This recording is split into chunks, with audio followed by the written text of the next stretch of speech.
क्या ध्यान में विचार आना गलत है? मैं बैठता हूं, श्वास को देखता हूं, और कुछ ही क्षणों में विचार आने लगते हैं। क्या मैं ध्यान ठीक से नहीं कर रहा? नहीं, यही तो मन की प्रकृति है। बुद्ध ने कभी नहीं कहा कि ध्यान का अर्थ विचारों को रोक देना है। उन्होंने कहा, उन्हें देखो, उन्हें समझो। मान लो आकाश में बादल हैं। क्या तुम बादलों से लड़ते हो? नहीं। तुम बस देखते हो कि वे आते हैं और चले जाते हैं। विचार भी ऐसे ही है। एक विचार आया, कुछ देर रुका, फिर चला गया, फिर दूसरा आया।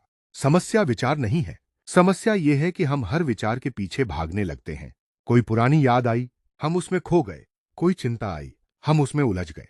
कोई कल्पना आई, हम उसके साथ बह गए। और फिर हमें लगता है कि ध्यान टूट गया। लेकिन बुद्ध कहते, जिस क्षण तुम्हें पता चला कि मन भटक गया है, उसी क्षण जागरूकता पैदा हुई है। वही ध्यान का क्षण है। इसलिए विचारों से परेशान मत हो, उन्हें दुश्मन मत बनाओ, उन्हें दबाने की कोशिश मत करो। केवल देखो और फिर प्रेम से वापस श्वास पर लौट आओ। बार बार, धीरे धीरे। एक दिन तुम देखोगे, विचार अभी भी आते हैं, लेकिन अब वे तुम्हें बहाकर नहीं ले जाते। यही अंतर है, यही जागरूकता है, और यही ध्यान की प्रगति है। ध्यान का उद्देश्य विचारों को समाप्त करना नहीं, उनके साथ अपनी अचेतन पहचान को समाप्त करना है।